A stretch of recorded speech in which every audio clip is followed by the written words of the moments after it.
Ecco, siamo con Enrico, parte del progetto IDEM con Despar e la cooperativa sociale Vite Vere di Padova e con la Regione Veneto, con Veneto Lavoro, è partito questo bellissimo progetto.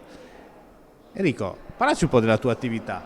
Ma mi piacciono fare le attività di cooperativa e mi piace fare anche sia lavoro e l'autonomia, archiviare sport, andare in piscina, andare a, io scio, io faccio sci alpino, club, Sport 21, eh, io faccio le gare di sci sia sestriere, io scio sia Sappada.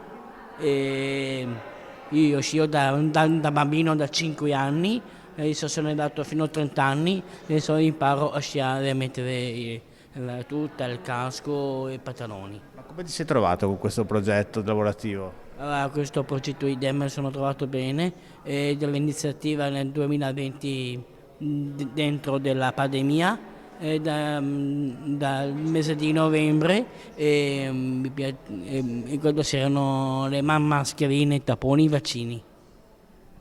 E questo progetto con le shopper, com'è nato? Ma le shopper mi piace tanto dipingere.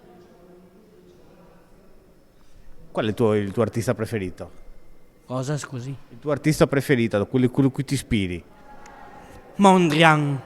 Come mai Mondrian? Mondrian che ha i colori con blu, giallo e rosso.